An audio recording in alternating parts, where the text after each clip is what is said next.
Oh hey guys, Leroy here once again. So last week, we learned a whole lot about the general overview of radiography.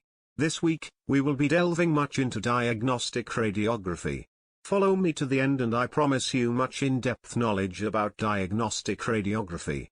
Diagnostic radiography or medical imaging is the practice of using various forms of radiation to produce high-quality images which aid in the diagnosis and subsequent treatment of injury or disease. It is a technology-dependent discipline, which has patient care as its main concern. Historically, radiographers primarily used only X-rays, but with advances in technology, radiography now embraces modalities such as computed tomography, CT scanning, ultrasonography, magnetic resonance imaging, MRI, and nuclear medicine. Today, we will be talking about conventional X-ray in details. Starting with the history of X-rays, they were discovered accidentally by the German scientist Wilhelm Conrad Röntgen. In the 1870s and 1880s, scientists were investigating cathode rays through partially evacuated glass tubes. Röntgen experimented with one of such tubes. His lab was darkened and the tube enclosed in black photographic paper to prevent escape of visible light. A plate coated with barium platinocyanide which was a few meters away fluoresced. This strange incident was thoroughly investigated and it was concluded that a strange light which wasn't cathode rays was able to pass through the black photographic paper to interact with barium platinocyanide to make it fluoresce. Because he did not know what the light or ray was, he called them X-rays, meaning unknown rays, as X is used for an unknown entity, and thus X-rays were discovered on the 8th of November 1895. This discovery won him the first ever Nobel Prize in Physics in 1901.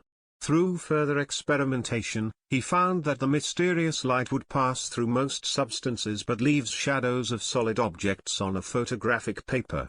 The very first medical X-ray image was produced in 1896 and it was an image of his wife, Anna Bertha's hand. In 2004 IUPAC named the 111th element Röntgenium after him.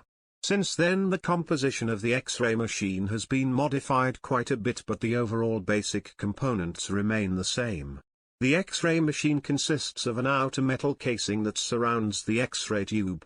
Inside the X-ray tube, there is a cathode and a spinning or rotating anode made of tungsten material.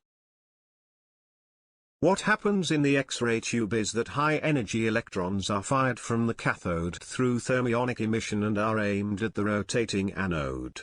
X-rays are produced when electrons in the orbitals or shells of an atom release energy via either of these two modes: 1. Slowing down of a fast-moving and energetic electron, ensuing in the conversion of some part of its kinetic energy into X-ray photons. 2.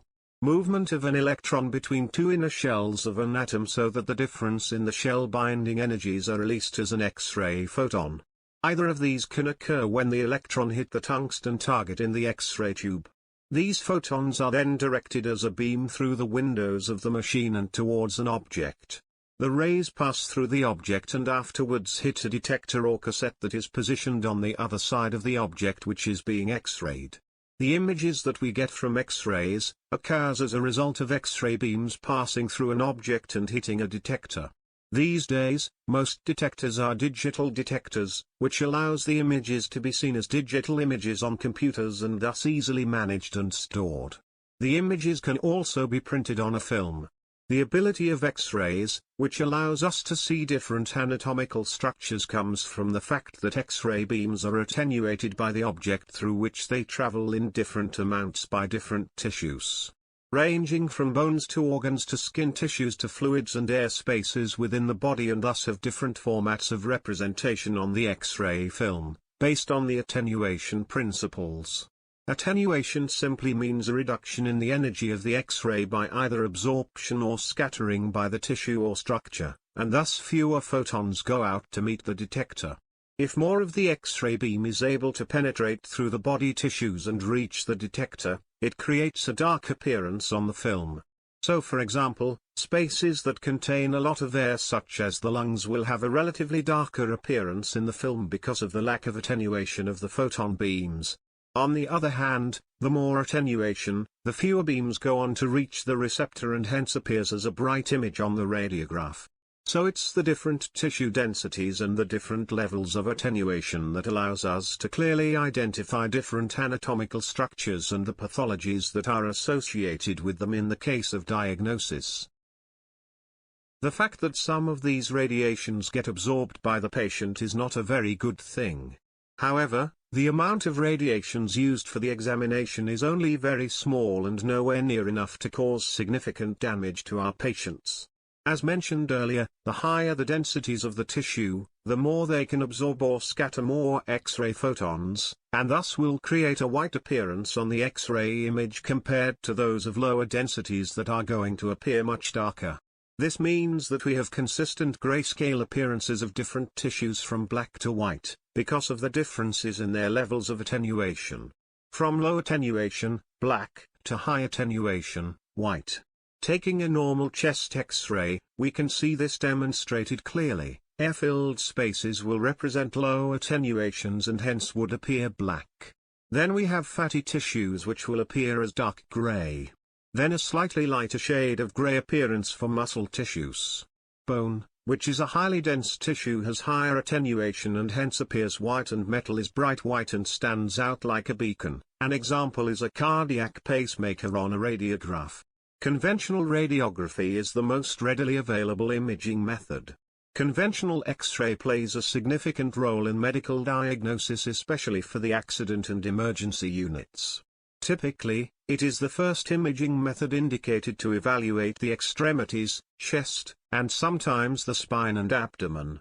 These areas contain important structures with densities that differ from those of adjacent tissues. For example, radiography is a first-line test for detecting the following. 1.